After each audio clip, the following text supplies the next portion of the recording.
Thank you for joining us today on this incredible panel, which I'm very honored to be moderating. We'll be talking about women leaders across the globe. My name is Donald Vogel. As mentioned, I'll be your moderator for today.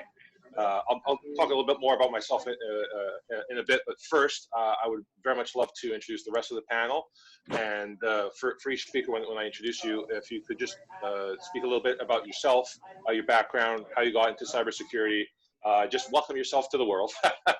So I'll start off with Avishag here, if you could do your intro. Thanks, Tom. So my name is Avishag Danieli. A lot of people call me Avi. I'm director of product at Guardicore. I used to have some research in cybersecurity analyst positions in Varonis and CyberArk. I'm an avid boulderer and yoger and a public speaker. Awesome. Thank you so much for that intro. Ravit, if you could go next. Hi, my name is Ravit. I'm a product marketing manager at Guardicore. My background is slightly different. I came from simultaneous interpretation, actually. I was about to be an interpreter, and then a friend offered me to join a startup as a technical writer. And from there, I started doing it and spent like 8 years at Checkpoint, at several startups. I had my own company for a while, and I've been with Guardicore for 4 years. First as a technical writer, and now as a product marketing. Amazing. Thank you for that intro. And Ophir, if you could go next. Sure. So my name is Ophir. I'm a security researcher in Guardicore Labs team, where we do threat intelligence, malware analysis, and we develop the Infection Monkey open source breach and attack simulation tool. I got into cybersecurity when I did a course named Israel Tech Challenge, ITC. We got a reverse engineering exercise, and I was so badly drawn into it. I was really enthusiastic about reversing, and that was a moment when I decided to do cybersecurity. That's about it. That's awesome, and for me, first off, it's amazing to be on moderating this panel with such incredible leaders. And it's I can safely say I'm the least intelligent person in the virtual room here. So it's very, very, very awesome to be surrounded with such incredibly talented and intelligent human beings and leaders. And so for myself, Donald Vogel, I'm based in Vancouver, Canada. Well, I guess a suburb of Vancouver. I can't actually afford to live in Vancouver. I'm the chief strategist and founder of siberX. I've been working in cybersecurity my entire professional career, and I'm very, like I said, very humbled, very honored to be able to moderate the event and the panel today.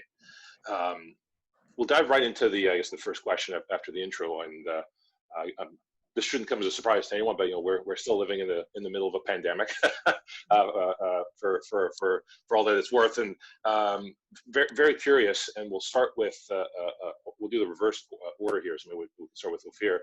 How has the pandemic changed, your work dynamic and maybe the work dynamic within your group? Mm-hmm.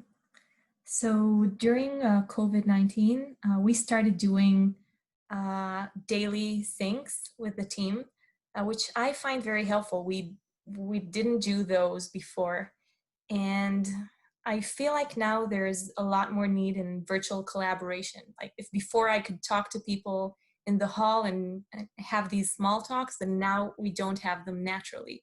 So we need to kind of enforce them or generate more opportunities to create these conversations and communication. So this is what I find special about this period.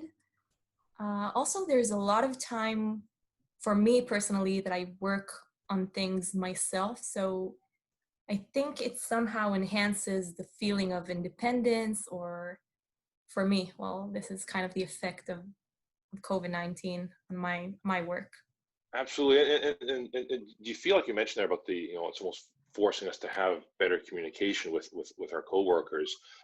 Do you feel that, let's say once everything, goes back to whatever the quote unquote new normal ends up looking like, do you feel that there's still that opportunity to maintain a large sort of virtual workforce, and given sort of this practice of being able to collaborate and communicate virtually, or do you think a lot of companies will go back to something which is, again, resembles the day of old?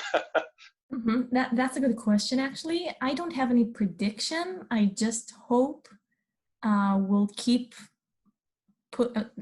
making effort in communicating better our thoughts and ideas. I think it improved during these times, and I hope it stays this way.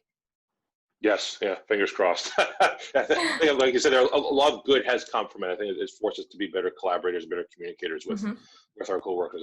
Fantastic points. And I'll go over to Ravit now, and same question there in terms of how the pandemic has changed, your work and the dynamic with I guess yourself and your teammates. What's new? What's become worse? Again, curious to hear your thoughts. So I'm with the product organization, and we're also doing those very early on. We set those daily meetings with the product, which was very, very helpful to keep on the communications. I really hope we can continue to do this, because naturally we do it when there's no pandemic. We do it only once a week, and I really think it's very helpful. And personally, I find myself doing micro projects, which I didn't do before. For instance, as part of my role, I'm responsible for video production.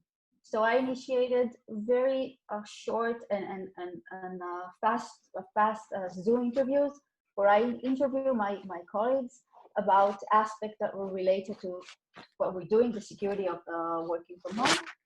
And this is something that that is really helping us to stay nimble and to stay responsive to our customers' needs. And that's really interesting insight, and something which I've read and heard a lot, that a lot of people who are now working from home are actually working longer hours. In fact, that they find it harder to even take a break. Do you find that with yourself? Definitely. I think I'm working much harder now with the lines between the work and the home are blurred, and it's really, really hard to take those breaks, to switch off. And it's amazing how hard we work. I think it's all of us can feel this in Guardicore. It's really long days that never end, and it's really hard to find the balance. Yeah, the days are long and the years are short, right? Thank you for that insight. And Abby, we'll go to you next. Again, same question in terms of the pandemic, how that's affected your I guess your work dynamic and dynamic with your colleagues as well. Thanks. So I think, relating to what both Ravit and Ophir said, it's that there is a sense of change, but also a sense of maybe better communication. As a product manager, you work with a lot of people across different teams within your organization and without. So, for example, I work with the research team with Ophir. I work with product marketing. You'd work with the development team. You have meetings with customers, with other product managers, with management within the company, and all just to be able to plan the roadmap of the product and also work on the next steps and next features. And we used to do that by meeting face to face, having conversations in the hall, or sitting in a meeting, a lot of people, a lot of different minds together.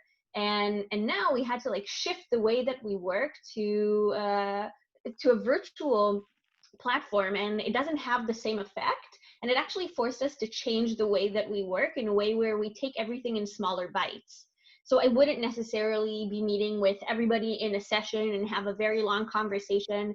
We'd actually be meeting more one-on-one, or maybe as a smaller team, but across on a specific feature and across different times, just to be able to get that same value. And I think on the one hand, it's extremely beneficial. We get a lot of things done. But on the other hand, we might be losing something in the way we communicate, and there's still a gap that needs to be worked on. So it has changed the way that we work, and I think it is affecting everything to the better, but there's still places that we need to maybe work on how we communicate, even in the virtual world. There's some really interesting pieces that you brought up there. The whole notion that you're talking there about, I think, about efficiency, and just to maybe dig a bit deeper on that one. I think many of us can relate to the sometimes those meetings, which you go into a meeting and you come out and you're like, well, what the heck? That was a waste of time. We just spent an hour and nothing happened, and there was a complete waste. So it sounds like you're saying like the meetings are becoming more efficient. As a whole. So would you agree with that statement? Do you find that there's fewer meaningless meetings that are happening in the virtual sense? So I think from my perspective, yes. I think a lot of the meetings now are very to the point. When you meet someone virtually, I find ourselves meeting in smaller forums. You wouldn't have a strategic conversation with 10 different people necessarily. You'd probably be meeting with fewer people and do multiple different meetings, but then have each and every one of them to a specific goal and to a specific point. And we also have this custom now within Guardicore, where at the end of each meeting, we'd also send a very clear meeting summary in a public channel. We use Slack to communicate in the company, so we actually we do have the custom now of posting what we have actually just discussed in the meeting, and that makes everything so much more clear. And I think this might be a custom that we need to continue to keep as we start getting back to, well, what used to be normal. Yeah, that needs to be part of the new normal. Yeah, exactly. Really interesting dialogue on that, and I think we're just shifting a bit and going back to, I guess, the underlying theme of the group here. I mean, you're all incredible leaders in your own right, who also just happen to be a female. In terms of female leaders, and particularly, I guess, in the cybersecurity realm, what type of hurdles do you still see? Again, I've been in the industry close to 15 years, and yes, there's been great strides in diversity. Yes, there's been great strides in improving female leadership, but in my mind, there's still so much more room to grow and so much more improvement that needs to be had. But again, my viewpoint is very different. I'm a white male, so I would like to know from each of you what you see in terms of what's improved since you've entered industry, and what roadblocks are still in place when it comes to being able to be a successful female leader. And maybe we'll start with Ravit. Thank you. I think that while Israeli companies can be found at the forefront of the cybersecurity industry, women are still, to a large extent, are underrepresented in this area and in tech in general. So naturally, because it's a male-dominated industry, women need a little more push to need to push harder to get recognition and opportunities. And I think it's related to the fact that we have this inherent lack of confidence that is, and that together with the fact that we're setting very high standards for ourselves, makes us feel that like we'll not always speak our mind in meetings.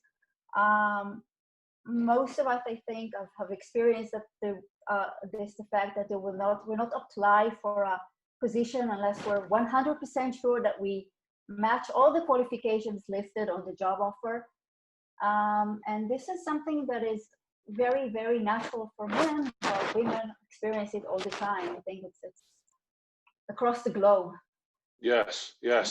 And you bring up a really interesting point, because even throughout my career, where I've seen, I still see females being marginalized and not being able to give their voice in a meeting.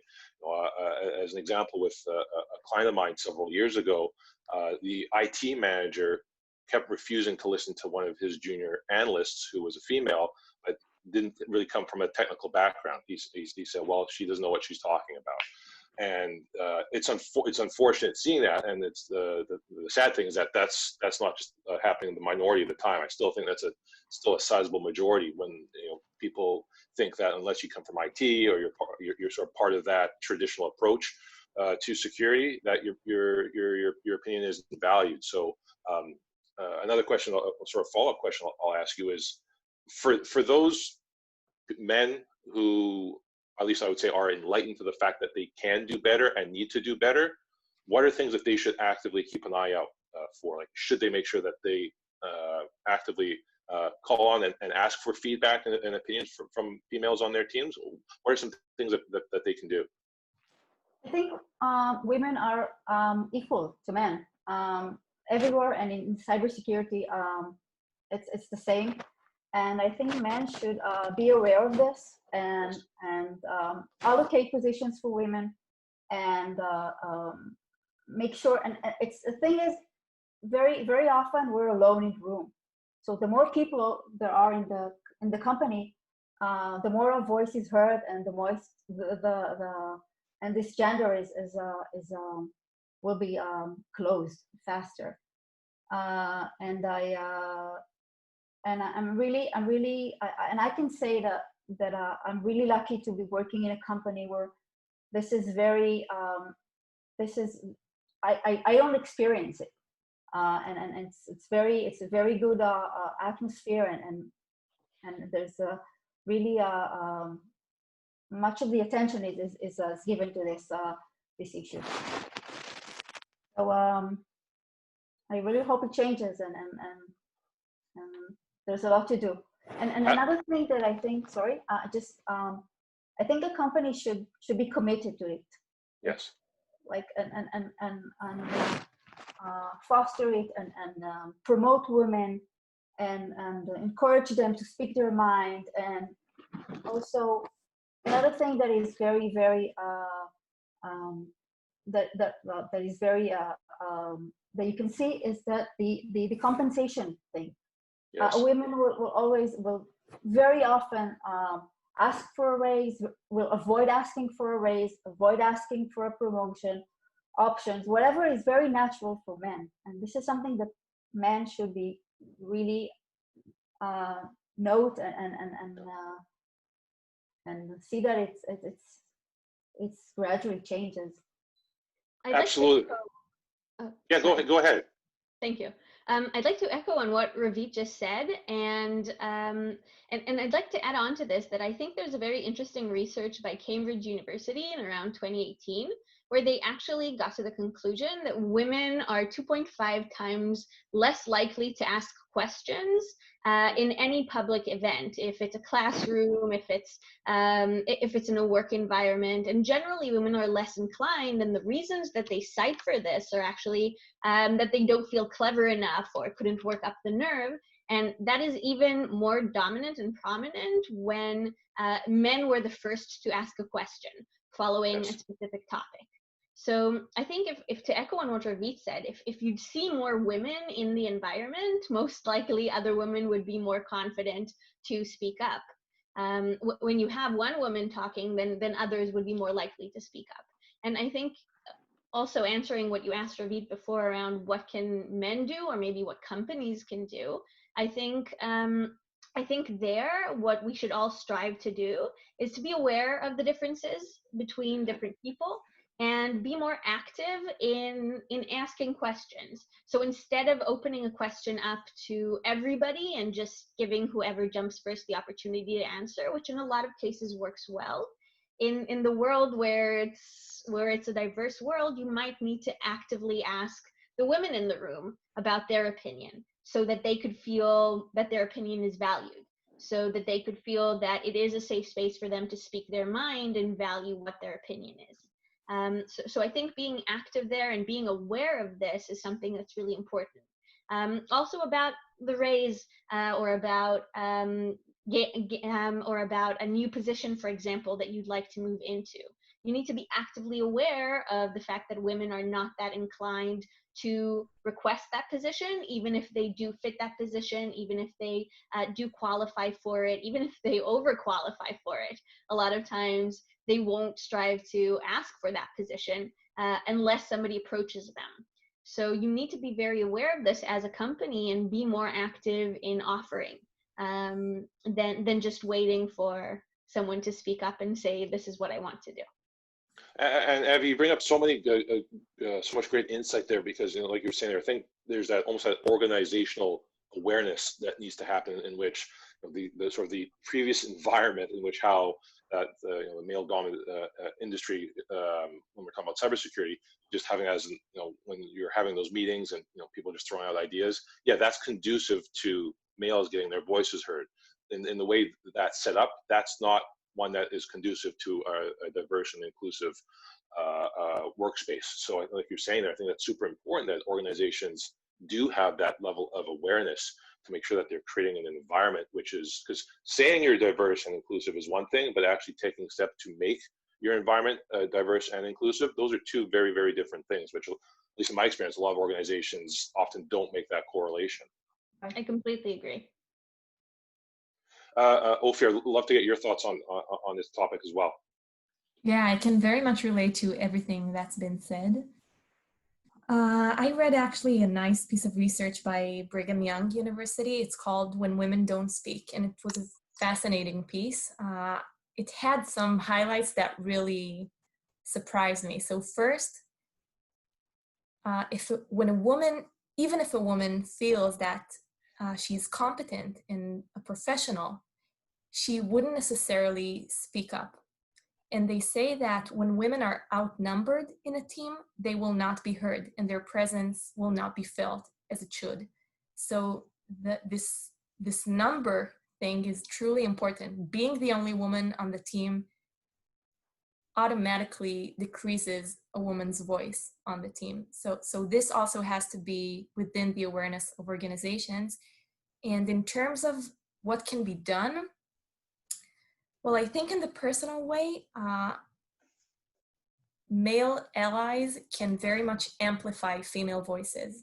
So for example, I'm part of the community in Israel called Ba'ot, and we have a technical blogging program. And I see every time, not every time, but sometimes when a woman publishes a technical blog post, you can see her male colleagues amplify her voice by sharing and saying, look, this is a great piece of research. You should read it. These are extremely important things.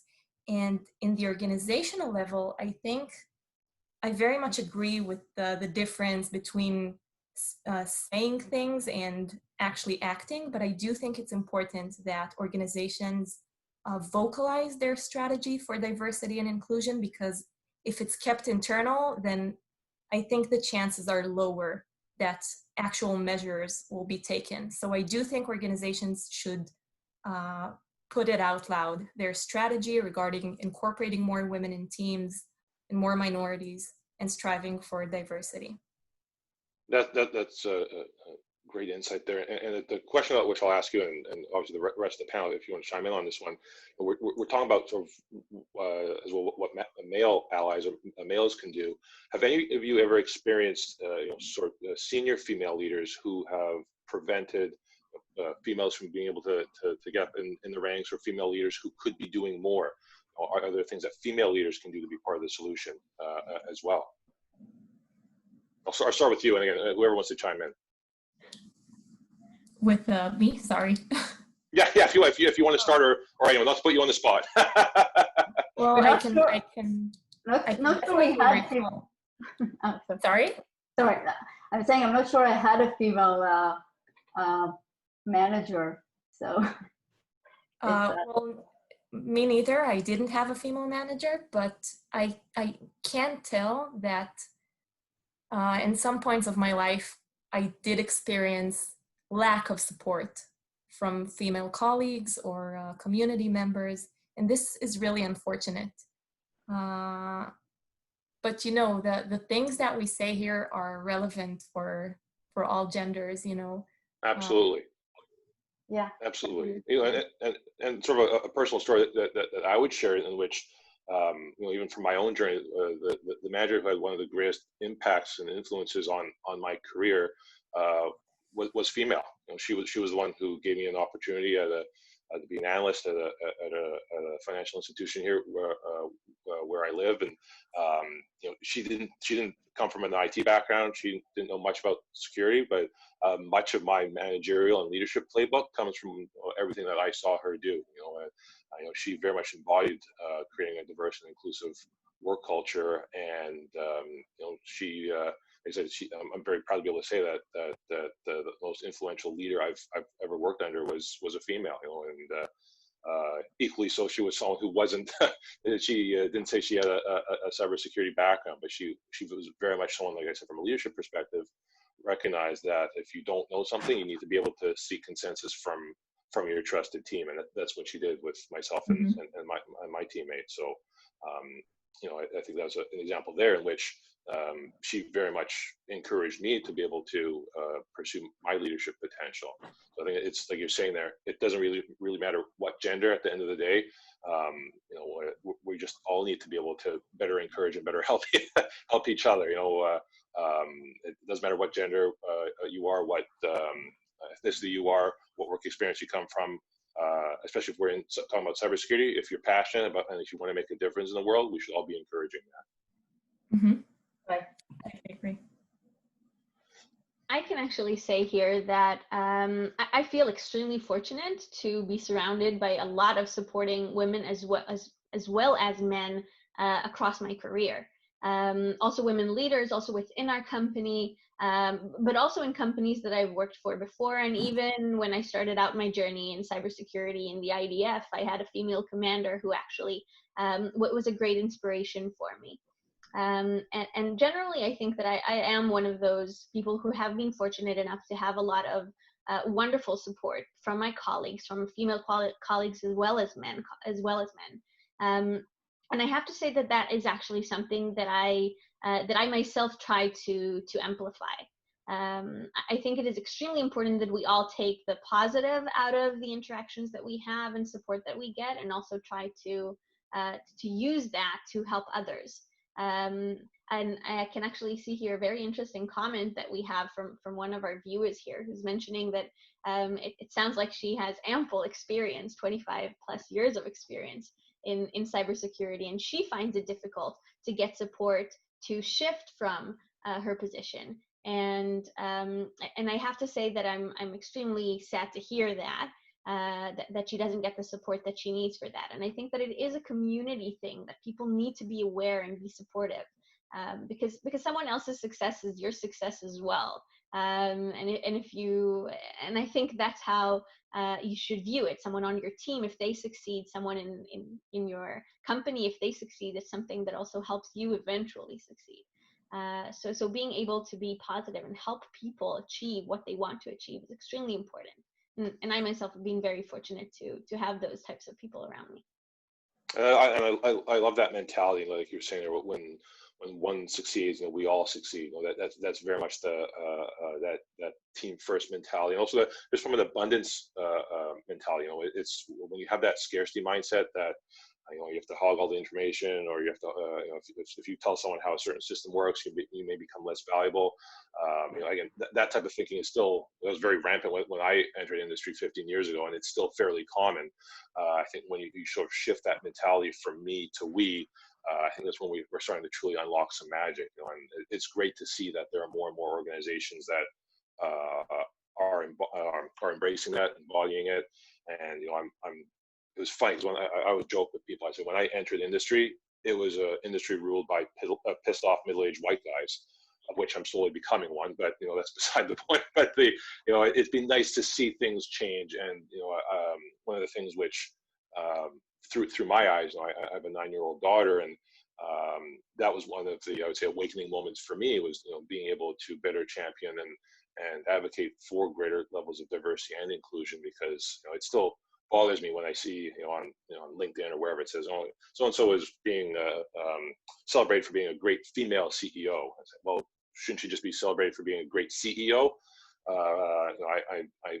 I hope that when my daughter does enter the workforce, that term female CEO or female leader no longer exists.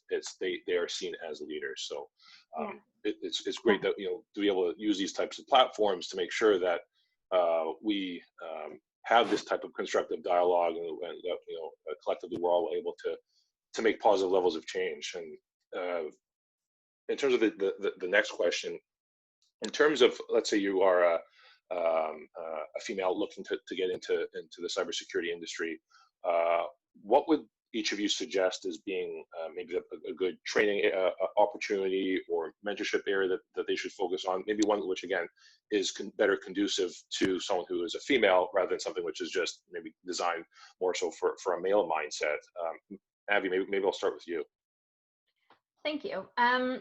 Well, I can personally say that I recommend female or men, men or women that would like to enter into cybersecurity to try and pursue that and not be afraid, since you think it might be a male dominant world, or you think it might be something that is maybe complicated, maybe something that you might not fit into.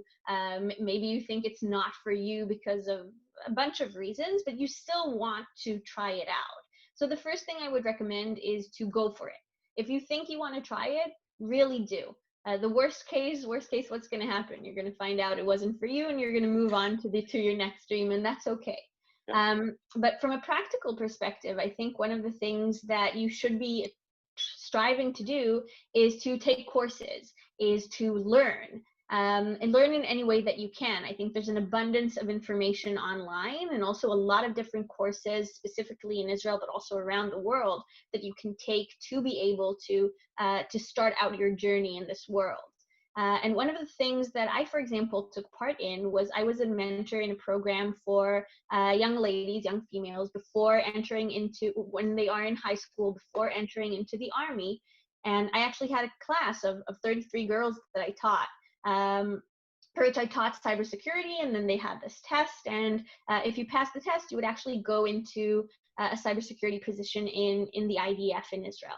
And there are a lot of different types of programs like this for a lot of different ages, and this is just an example of one of them. So do look them up, do search for them, and do try them out.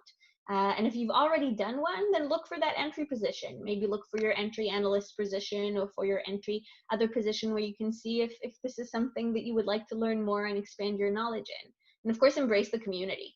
If you're a woman, then there are a lot of women out there who would love to help you out, and who would love to mentor you or take you through the journey, help you connect with other people in the industry and learn as much as you can. So maybe amplifying again what Ophir said, vocalize your intentions on a platform and see who takes the bait. I love that. That's awesome. Ravit or Ophir, anything to add to that? I will repeat a bit of what I said on my keynote before. I think the first step is really to find what excites you in cybersecurity, and I very much agree with Avishag. Explore, take courses, tutorials, whatever suits you. Just find this thing that really that you click with. And I also believe that from the first moment, you shouldn't be afraid to share what you are learning, and you don't need to wait to be a cybersecurity professional. From the beginning, you can put yourself out there, write technological blog posts on the things that you learn, share it with others. Don't wait till you have 25, 30 years of experience in this world, because it can really help so many other people learn and get into this field and be a role model yourself. Awesome. Yeah, I agree with Ophir and Avishag, of course. It's amazing. And I would also say to women that are looking to enter this world, be bold and know your worth, and don't be afraid, and be and be happy to be part of this change, because this inclusion of women in cybersecurity is definitely something that is gaining momentum, and it's really exciting to be part of it. And of course, and I think mentoring is something that is really important. So with me, for instance, I didn't come from a technological background, and I had the opportunity to join this industry, and it's amazing. I've had Sharon Besser, who is the vice president of business development at Guardicore, and he has gave me the opportunity to join a cybersecurity startup at the very early age, and has been mentoring me ever since. Everywhere guided me with all the crosswords in my career, which has been great. And I really think everyone should have a mentor that can guide him through these challenges that we're all facing as women in this industry and in general. That's fantastic. So there's a few questions from the audience here, which I'll get to. And first question is, what can we do to ensure future generations of women create an influential impact over the globe in information security? So I think we've hit on some of this already, but again, I'll just throw it out to anyone who wants to tackle that one. So I can generally say that I think to be able to make a positive impact and to include more women, it's extremely important for companies to be able to take into consideration the differences, as we've discussed in some of the researches that myself or Ophir have even mentioned, where there are differences between the way that men and women think. So to be able to include women in companies, in cybersecurity, it is extremely important to be able to be aware of these differences and also cater to them. So it's not just expecting the women in the room to speak up because that's what you expect of everybody in the room. It's to be aware that they might not speak up, but their opinions are extremely valuable, and you should actively ask them what their opinion is and make it a safe space for everyone to speak. If a woman is less inclined to speak her mind since she thinks, well, maybe what I'm thinking is less important or not that relevant and she isn't that sure, make sure to create a safe environment and actively ask. That was also something that I was taught to incorporate in the course that I did to the young ladies, to the young females before they entered the Army. In cybersecurity, it was always to ask a question into the room, wait 5 seconds, and then make sure to pinpoint specific females in the room who don't speak up that much and ask them. And you'd be surprised what amazing things come of that. So to be aware and to be active. And this is just one example of how you can incorporate this in day-to-day culture. But you should be aware of the differences and think about how you can change the way your organization performs or thinks or treats who works for them, and be aware of these differences and make sure to cater to them. That's fantastic. You know, and I see there's another question that was pretty similar to what you just stated there, and also to the person who sent a question to me.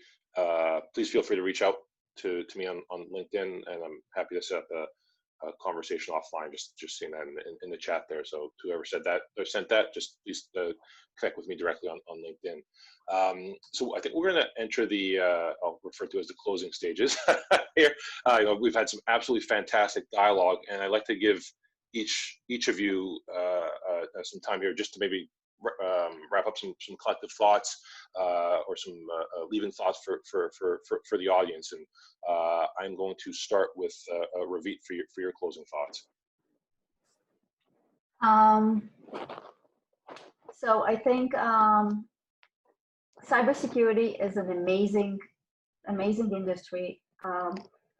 Great people, very smart people. It's a dynamic industry. It's changing. It's dynamic. It's something that is that we can find challenges everywhere. You can shift between positions. There's such a range of opportunities in this industry that I would recommend it to women to enter it, and I think it's your duty to do this. Awesome, fantastic words. Ophir, you're up. Well, my thoughts from this session is mostly for women to not be alone on this journey and find community or friend or a female colleague. Men will more often be mentored in their workplace and promoted more easily, and women will not. So we need each other, and just don't be alone in this journey in cybersecurity. Find the person who cares to push you forward professionally and personally and in your career. That's my 2 cents. Those are pretty amazing words. Hard to argue with that. Avi, next to you. I don't have much more to add. I think both Ravit and Ophir said amazing closing words. So just generally to amplify what was already said, don't be afraid to speak your mind. For companies to be aware that not everybody will speak their mind, and to make sure to be actively aware of that and ask. And of course, to find someone to help you on your journey. It doesn't have to be someone within your company necessarily. It can be someone that you trust, and make sure to take in the good and ignore all the rest. Fantastic. Yeah, there's a lot of noise out there, and just ignore it. And you know, for my thoughts, I break that into a couple different parts. So for my male colleagues, I've seen you know, good, bad, and ugly over the past 15 years. There's some fantastic, incredible male advocates that I'm humbled to work alongside. But that being said, as a whole and as a gender, there's so much more that we can do. We can be better, and we must do better. You know, we owe it not just to ourselves, but to everyone that we work with, whether they be females, gender neutral, future generations. You know, like I said, a lot of what I've seen over the course of 15 years, a lot of the same problems still exist. And the reasons a lot of those same problems still exist is that as a whole, as the industry has not done enough to increase diversity of thought, diversity of experience, diversity of gender. I think this panel is a fantastic example of what can be accomplished when you tap into the amazing diversity that is on this planet. So I think for anyone at any organization, embrace diversity, embrace inclusion. At the end of the day, it's not about doing the right thing. Yes, it is that. But even if you're just a selfish business person, it'll give you a competitive differentiation piece as well. So on behalf of all the panelists, I want to thank them for their incredible insight. Truly humbled to be able to moderate the panel with incredible leaders here. First time I met all of you, and I'm absolutely blown away by your awesomeness. So I hope our paths do cross again in the future. And for the audience, thank you for engaging and participating. And please feel free to reach out to myself or any of the panelists. I can, like I said, I think they're all incredibly awesome. So thank you all for your time. Have a fantastic rest of your day. And remember to be diverse and to include everyone. Peace out. Thank you. Thank you. Thank you.